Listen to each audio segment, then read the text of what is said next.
Bugün de dedim ki evet, Oscar ödüllü kısa filmlere beraber bakalım. Yani bir kişi değil, birkaç kişiye bakalım da. Çünkü kısa film herkes çok çekmiyor. Michael Dudok, Devi. Yani animasyon olacak bu arada. Animasyon kısa filmler olacak.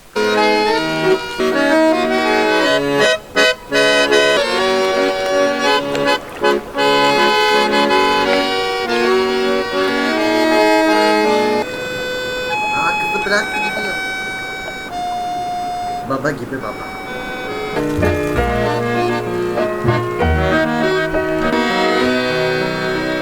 Geri geldi.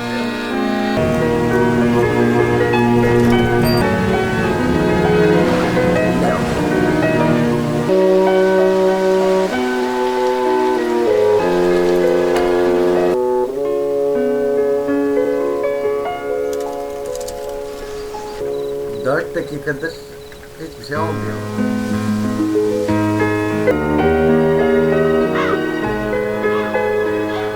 Anam hala bırakmadı ya. Bakıyor. Ne oldu böyle böyle. Acaba su umut mu?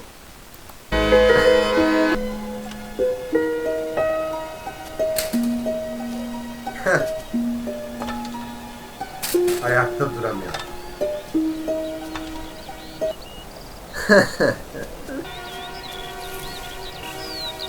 Gidiyor. Öl tabii. Sen bile öleceksin. O da ölmüş mü? Hala Allah'ım ya. Bir sal artık ya. Ama salamıyorsun değil mi? Ya benim şimdi hiç eksiklikten çekmediğim için düşünemem ama evet yani gençleşiyor.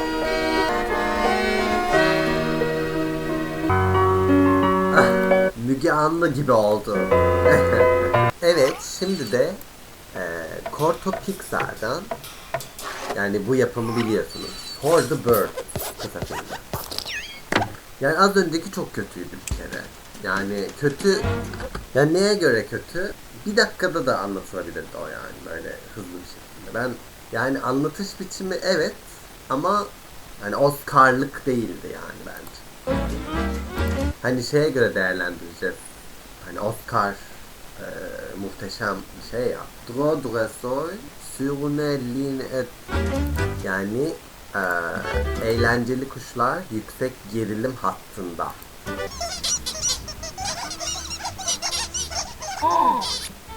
Etlemiş burada, evet. Hatta bir dakika ya, mavi kuşlar bence Twitter bu. Pembe kaldı. Angry Birds gibi oldu. Evet, şimdi de Harvie Krumpet melodrama mı? Evet, kimileri önemli doğar.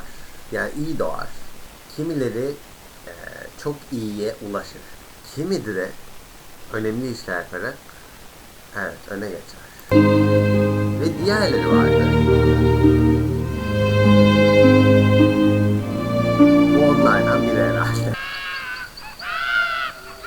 Ne oluyor be? Polonya 1922. Harvie was born into the world upside down, back to front. His mother's name was Liliana, a weary woman with lead in her veins from working in a mine. Madende mi çalışıyor kadın? Oha. She was obsessed with counting her fingers and had conversations with people that just weren't there. Ay, kafayı yedi. The villagers stayed well clear, but she didn't need friends. Now that she had her miracle, he began to have odd twitches and liked to touch things with his index finger. For no reason at all. When he met someone, he had to touch them on the nose. The doctor said he had Tourette syndrome, a brain disorder that meant he... Ya bir dürtü bozukluğu aynen. Tourette böyle bazı hareketlerini böyle kontrol edemiyor diye biliyorum. He couldn't control his impulses. At school, Harvie was called a thick. His friend was Bogush. Bogush stuttered and had problems with his mucus. Ay. The other kids threw stones, and together they were tricked, teased, and tortured. Until Liliana pulled Harvie from school and decided to educate him herself. Although she was illiterate, she knew about facts and filled his brain with all sorts of stuff. An ostrich's eye is bigger than its brain. Butterflies smell with their feet. And elephants can't jump, no matter how hard they try.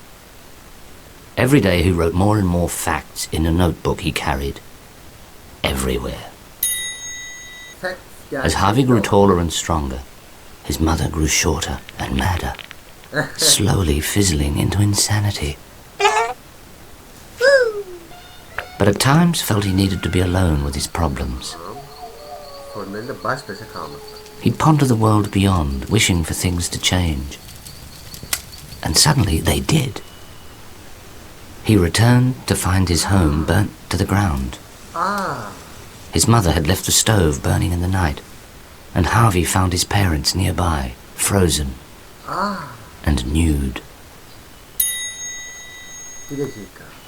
But there was more to come. The Germans invaded. Eyvah, Polonya sendromu. Yani bir Almanlar bir Ruslar saldırıyor. Bu saldırılıyor. Öyle bir hikayesi var. Harvie escaped and found himself on a ship bound for a place called Australia. His world was turned upside down and back to front. Life didn't change much, but his body did. His hair fell out and regrew on his shoulders. In the evenings, he'd learn English off an old television he'd found amongst the rubbish. He tried to make friends, but for Harvie it wasn't easy.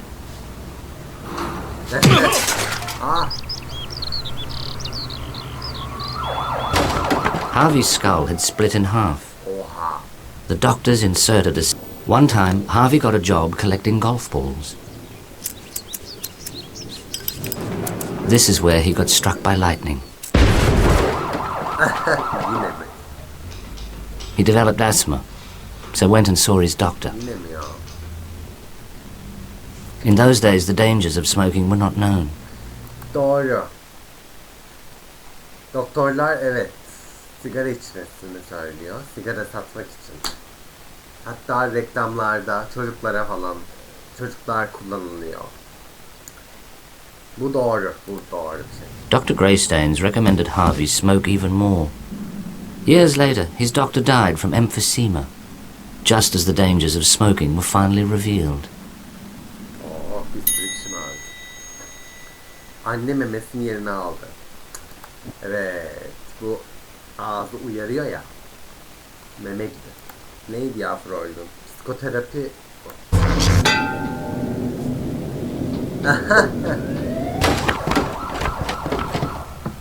His steel plate had become magnetized from the lightning strike. Harvie made the papers. Gerizekalı geçen bu tepsi oldu. Ya niye öyle diyorsunuz ya? Harvie's optimism began to crumble. He thought about fate's horrible dealings, how he felt powerless, a victim to the world. He wondered if he should just throw it all in. Bir kurbandı derken. Seize the day, Harvie. Seize the day. Carpe diem. Yani anı yaşa demek. Gününe uydur. These simple, profound words struck a chord. Harvie decided to turn his world upside down and back to front. Again.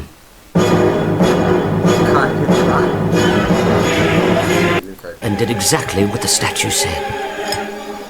He felt free and alive and joined a new Harvie didn't just seize the day, he was strangling it. Despite his enlightenment, physical problems still plagued him. But this was when he met Nurse Valerie Burstle. She had everything he didn't, and was everything he wasn't. They decided to get married and had the ceremony in Cancer Ward 9. Bir tane testisi yok. Nasıl evlenirsin? Harvie had lost a testicle, but gained a wife. Aşk her şeye hükmetmez. But there was not enough sperm in Harvey's lonely testicle, and he was declared sterile. They decided to adopt and came across a little thalidomide girl. Ya bu adam ne kadar efkarlı çıktı. Harvey gave up working and dedicated his time to teaching Ruby what he knew. Annesi gibi oldu. Annesi oldu. She adored her father. He was full of tricks and was like having her own private clown. Öf.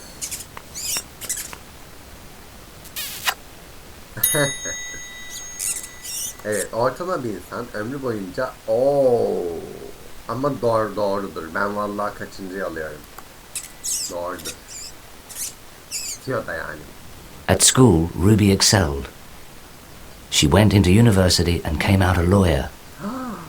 Avukat Then oldu. moved to America and started her own practice, championing the rights of the Ya tam disabled. olarak ne engeli var? Anlamadım ben. On Harvey's 65th birthday, Valerie's brain clotted, and she died. Öldü. It was such a shock. She'd never been sick. Beyni pırtılaştı. Harvey was all alone again. He had his daughter, but she was so far away. He became a hermit and stopped washing. Nüfusun %42'si banka şifrelerini hatırlayamaz. Wow. Zekamız. So began the last phase of Harvey's life. At Pleasant Paddocks. Arkada ne var? Escaping Alzheimer's patients were a particular problem at Pleasant Paddocks. The staff would find them at bus stops waiting to go and see relatives, long dead. Kaçanlar öldü. To solve this, they put an old bus stop in the home's garden, where the Ben bunu Alzheimer's could sit for... biliyorum. Bu doğru. Bu da var. Böyle bir şey de var. Alzheimer'lar. Böyle sahte bir durak yapıyorlar. Orada bekliyorlarmış. Bu Alzheimer olanlar. hours, waiting for a bus bekliyorlar, yok. Herkes kaçmaya that would çalışıyor. never come. Herkes aynı. Time drizzled on while everyone sat around and waited to die. Herkes önünde. One night, he Hayır, decided to end things. yapma. Gerçi yap ya. Her name was Wilma. She had a cancerous goiter and was embarrassed to leave her room during the day. She was waiting for death to hurry up. They sat and spoke long into the night. Konuştular. Kim öldü? In the night, Harvey realized he had some more living to do. Wilma had decided she needed no more. Öldü mü? Thank you. Harvey was going to enjoy what time he had left. He took off his clothes and went and sat in the morning. Enjoy what time Forbidden hatta. he had left. Yasak değil. He took off his clothes and went and sat in the morning sun. Yasak o. It shone on his face and he smiled for the first time in a long while as he waited for the invisible bus. He knew it would never come, but he didn't mind. Biliyordu benden.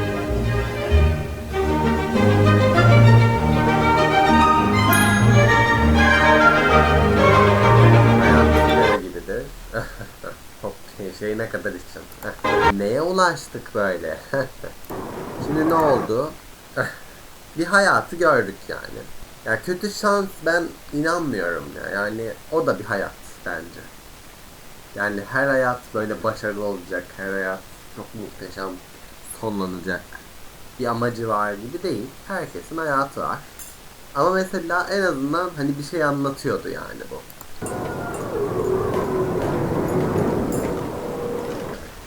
Ben çeviririm. Sergey Prokofiev. Rus mu? Peter Records.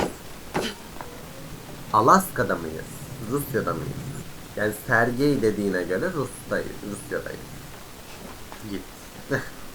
Einstein mı ne bu? Amatör diyorum sessiz olunca. Gerçi ne amatör, hepsi Oscar almış.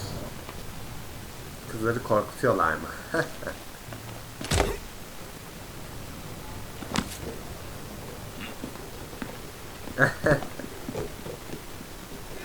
Ne yapıyorsun? Aa. O kadar dövecek ne var? Aa. Oha! Tamam, Rusya'dayız. İnandım, tamam. Amaç nedir burada? Bak yine aynı yere geldi. Ya uzun. 6 dakikada girebildin ya. 2x'le mi izlesem, ne yapsam? Vallahi ben 2x açıyorum. Zaten şey de yok. Bari zamanım gitmesin. Göle girmesi izin vermiyor.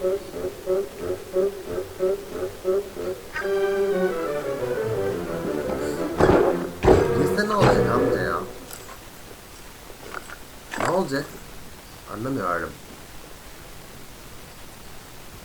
Peki niye 15 dakikadır hiçbir şey olmuyor? Oscar beni şaşırtıyor ya. Grammy de beni şaşırtıyor. Ya her Grammy izlediğimde bir şaşırıyorum yani.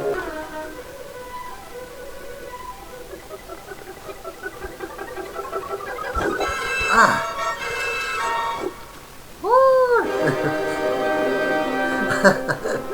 Aynen böyleyim. Doğanın kanunu. Yapacak bir şey yok. Kendine gel. İntikam mı alacağım? Ya sal yahu. Ah. Ah. Ne oldu şimdi?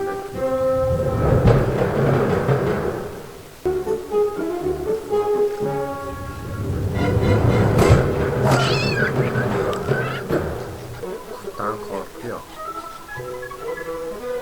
Ya vur amca ya.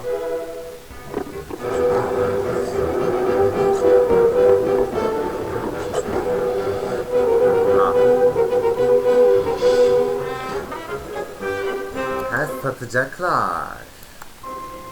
Hayvanı satacaklar.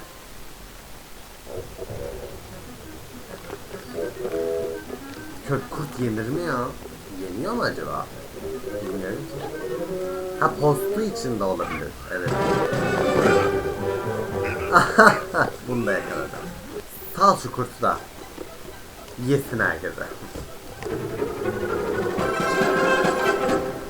Ne izledim ben şimdi ya? Ben ne izledim ya? Ya bunlar nasıl ödül alır ya? Ay, Oscar nasıl aldı bunlar ya?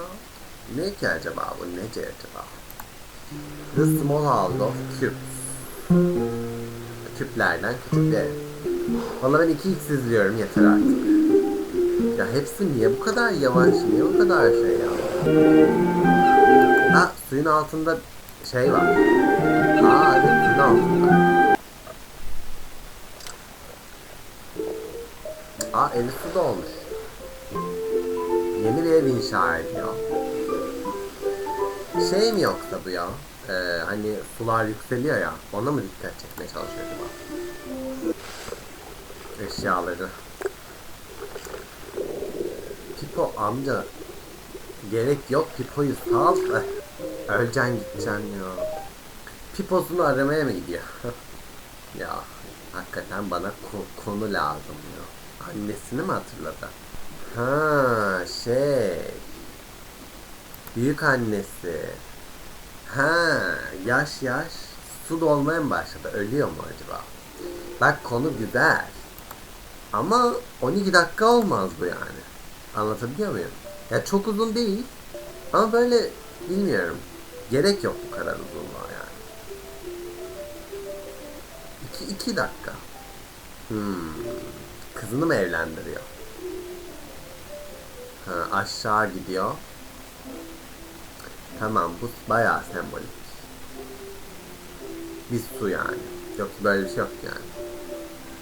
Ben de diyorum, niye bütün şehir su altında? Oo. Bayağı ya, dikmiş yani. Şimdi de karısını mı hatırlıyor? Karısı. Evet, evlenecekler. Birlikte inşa ediyorlar. Yalnız hala yani o varmış gibi davranması.